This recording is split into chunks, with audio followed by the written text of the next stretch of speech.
Hi friends, welcome to my channel teaching by Ansari. कैसे हैं आप लोग? आई होप आप लोग अच्छे होंगे और अच्छे होना भी चाहिए। तो आज हम पढ़ने वाले हैं अपनी प्यारी पृथ्वी के बारे में।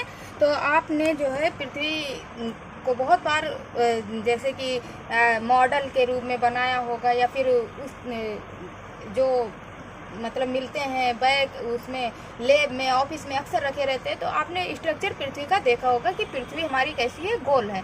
लेकिन वो गोल किस तरह से है? हमारी पृथ्वी जो गोल है वो किस तरह से गोल है? रोटी की तरह गोल नहीं, बल्कि वो किस तरह, गेंद की तरह गोल है। तो अगर मान लो ये हमारी क्या है, पृथ्वी है, और ये गोल है और ये थोड़ा सा ऊपर से चिपटा टाइप का है और किनारे किनारे उभरा टाइप का है। तो ये हमारी पृथ्वी है। और ये जो एकदम लास्ट में इसका पॉइंट है, इसको क्या हम कहते हैं? अगर ये ऊपर वाला है तो हम इसे क्या कहते हैं? उत्तरी ध्रुव, है ना, उत्तरी ध्रुव। और जो नीचे आएगा एकदम पॉइंट जो सबसे लास्ट में आता है, उसे हम क्या कहते हैं? दक्षिणी ध्रुव कहते हैं। अब ये जो है एकदम से बीच से जो रेखा इसकी काटती है, इसको हम क्या कहते हैं? भूमध्य रेखा। भूमध्य रेखा।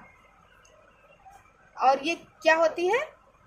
0 डिग्री होती है ना, क्योंकि ये डिग्री के रूप में ऐसे ऐसे ऐसे ऐसे डिवाइड है। और फिर इसके ऊपर जो है जो रेखा, अब फिर ऐसे ऐसे करके बहुत सारी रेखाएं ऐसे ऐसे सीध में ऐसे ऐसे जाती हैं। तो फिर इसके बाद में जो एक रेखा आती है उसको हम दूसरे कलर के पेन से बना देते हैं। तो फिर इसके बाद में जो रेखा आती है ये क्या है? कर्क रेखा। तो ये रेखा कितनी डिग्री पे होती है? ये 23.5 डिग्री, 23.5 अंश की होती है। तो इस रेखा को हम क्या कहते हैं? इसको हम कहते हैं कर्क रेखा।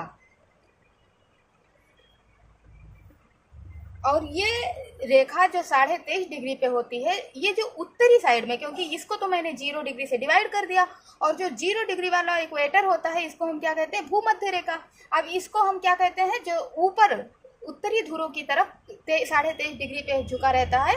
हमारी पृथ्वी 23.5 डिग्री झुकी हुई है, इसीलिए हम इसको क्या, यहाँ पे क्या होता है? मौसम चेंज होता रहता है। ये भी एक इम्पोर्टेंट पॉइंट है इसका।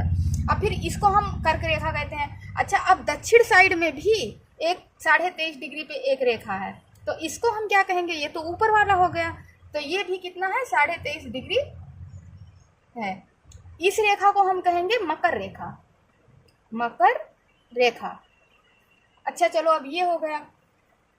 अब उसके बाद में जो है ये उत्तरी ध्रुव की ओर, यहाँ पे अगर मैं फिर एक रेखा बनाऊं और इसको क्या नाम दे दूं? 66.5 डिग्री। तो इस रेखा को हम क्या कहते हैं? आर्कटिक रेखा। आर्कटिक रेखा जो उत्तरी ध्रुव की तरफ होगी। और इसी तरह से दक्षिणी अक्षांश में जो होगी, फिर ये कितना होगा? ये भी 23.5 डिग्री होगी। तो इसको हम क्या कहेंगे? अंटार्कटिक। और इसी तरह से आर्कटिक और अंटार्कटिक प्रदेश भी हैं, अगर आगे आपको हम पढ़ाएंगे तो।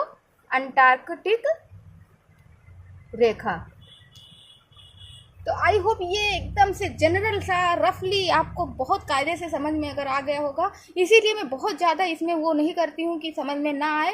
ये जो बीच वाला है ये इक्वेटर जाता है, इसको हम क्या कहते हैं? भूमध्य रेखा। ये कितने डिग्री की होती है? 0 डिग्री की होती है। फिर इसके ऊपर ऐसे ऐसे अक्षांश बहुत सारे जाते रहते हैं। फिर 23.5 डिग्री पे जो रेखा आती है उसे हम क्या कहते हैं? कर्क रेखा। फिर 66.5 डिग्री पे उत्तरी ध्रुव की तरफ जो आती है उसे हम क्या कहते हैं? आर्कटिक रेखा। और इसको हम कहते हैं कर्क रेखा। सेम उसी टाइप से जो 23.5 डिग्री दक्षिणी ध्रुव की ओर नीचे की ओर जाएगी उसे हम कहेंगे मकर रेखा। और फिर 66.5 डिग्री पे अंटार्कटिक रेखा कहते हैं। तो आई होप ये जनरल स्ट्रक्चर आपको समझ में आया होगा कि कैसी हमारी पृथ्वी दिखती है और क्या है खास बात है। अगर आपको ये वीडियो थोड़ा सा भी समझ में आया हो तो लाइक, सब्सक्राइब करें, बेल आइकन को प्रेस करें, ज़्यादा से ज़्यादा शेयर करें और ऐसे ही सपोर्ट करते रहें। Thank you for watching.